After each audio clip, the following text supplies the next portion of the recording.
You did everything right. You changed what you eat. You did the math on the protein. You threw out the ibuprofen. You looked at every label. You made the list. You bought the groceries. You followed the plan. And then you went back to the doctor, and the number barely moved.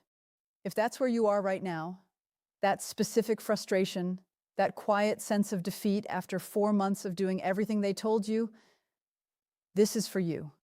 Because what I'm going to tell you today is the thing nobody connected for you. And once you see it, you'll understand not just why your number stalled, but what was silently working against every good thing you've been doing. And it has nothing to do with what you ate.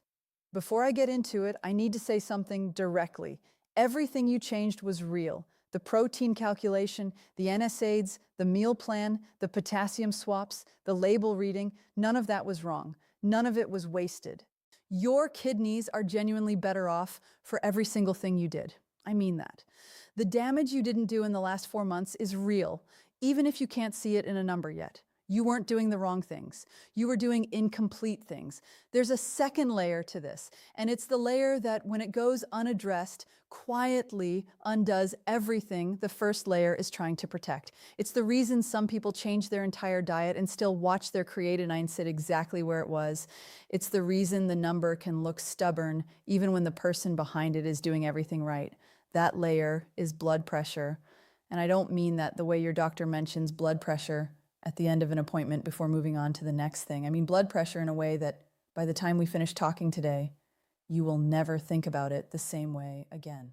Let me start with what blood pressure actually is. Not in terms of stress or emotion or a number on a chart, but physically, mechanically, what is happening inside your body right now.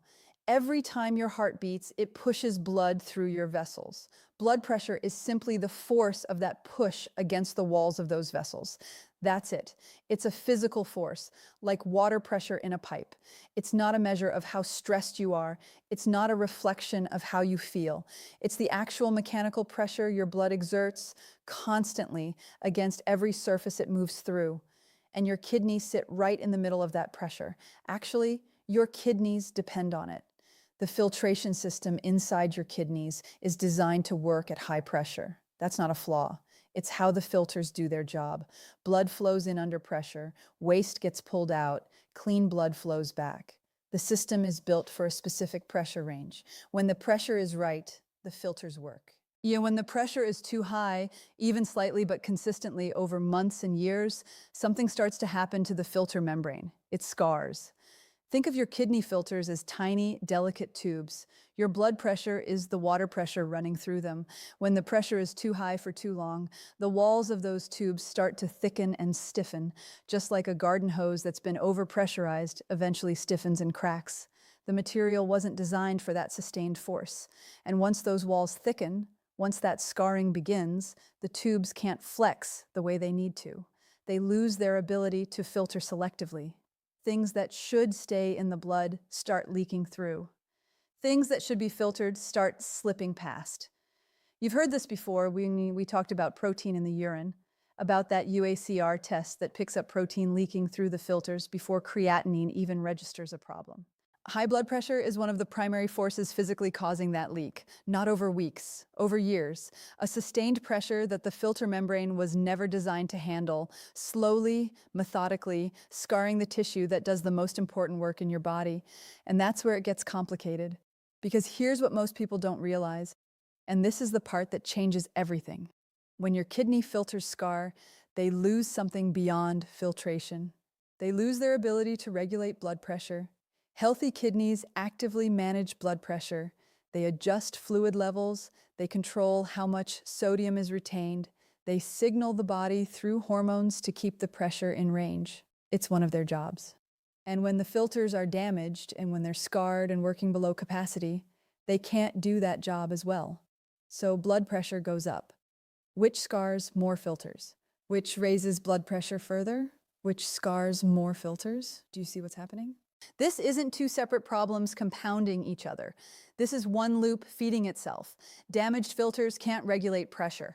Unregulated pressure damages more filters. The loop, once it starts, doesn't stop on its own. Remember what we said in the first video. That your kidneys can be working at significantly reduced capacity while your creatinine looks completely normal. Blood pressure is one of the main reasons that capacity quietly keeps declining, not because of anything you ate, not because of anything you did wrong, because there's a mechanical force running through your filters 24 hours a day, and if it's running too high, it is doing damage on a timeline that creatinine doesn't reveal until much later. The loop is the disease. And now think about the hidden salt we talked about, the sodium tucked into bread and broth and canned vegetables. The reason it matters beyond direct kidney stress is this: excess sodium raises blood pressure. Elevated blood pressure scars the filter walls. Scarred filters retain more sodium, which raises blood pressure further.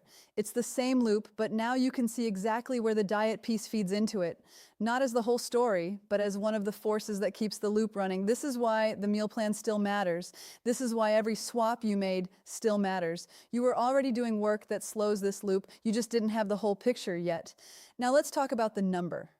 If your doctor has told you that blood pressure under 140/90 is the target, that's the general population guideline.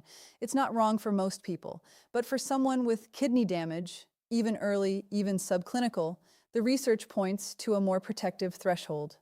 Systolic under 130, that top number, the one that represents the pressure when your heart is actively pushing.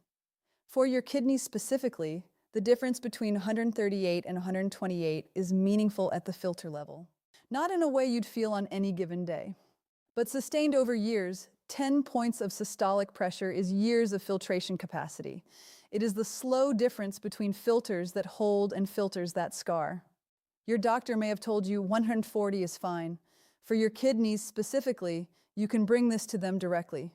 What is my kidney protective blood pressure target? Not the general target. The kidney target. That's a different conversation, and it's one worth having. And since we're talking about medications, because I know some of you are on blood pressure medications and I want to make sure you understand what they're actually doing, let me give you a brief picture, not a prescription, an orientation. ACE inhibitors and ARBs. You may have heard names like lisinopril or losartan. These are medications that reduce pressure specifically inside the kidney filters. Not just systemic blood pressure, but the pressure at the filtration level. For kidney patients, they are often the preferred approach precisely because of this. Here's something important. When you start one of these medications, your creatinine may tick up slightly in the first few weeks. That number going up a little is alarming to patients, understandably. But in many cases, not all, but many, that rise is actually the medication doing exactly what it's supposed to do. It's changing the pressure dynamics inside the kidney, and creatinine temporarily reflects that adjustment. If you're on one of these medications and your creatinine ticked up after starting it, don't panic, but don't ignore it either. Ask your doctor specifically, is this rise expected given what this medication does to kidney pressure? That's a different question than my creatinine went up, should I stop? And the answer matters. NSAIDs, ibuprofen, naproxen, the ones we talked about in video 3, they raise blood pressure and directly damage the filter walls. That's the double hit. That's why they were first on that list. Not just because of direct kidney toxicity, but because of what they do to the very pressure system that kidney patients can least afford to stress. And diuretics, water pills, in plain terms, they reduce fluid volume, which lowers pressure. They work. But they require monitoring, particularly of potassium, the same potassium we talked about in the meal plan. Too low and the heart doesn't function properly. If you're on a diuretic and managing your potassium intake at the same time, those two things are connected. Your doctor knows this, but it's worth knowing you know it too. Which medication is the right one for you is entirely a conversation for your doctor. So what I want you to leave here with is the questions, not the answers. Now let me tell you about David. David is 71, retired teacher, sharp, organized, the kind of person who takes notes at every doctor's appointment. When a worrying creatinine reading came back last year, David did exactly what he was supposed to do. He changed his diet completely, reduced the protein, overhauled the sodium, dropped the over-the-counter pain relievers he'd been taking for his knee. He lost some weight. He stayed consistent for 4 months. At his next appointment, his creatinine had barely moved. David sat in that exam room and tried to explain that he hadn't cheated, that he really had changed everything. And his doctor, to his credit, finally did something different. Instead of just checking blood pressure in the office that one time, he asked David to come back with 2 weeks of morning readings logged at home. What those readings showed was 148 to 155 systolic, most mornings. Before medication, before coffee, just David's resting pressure while he sat quietly. And it was running nearly 25 points above the kidney protective threshold.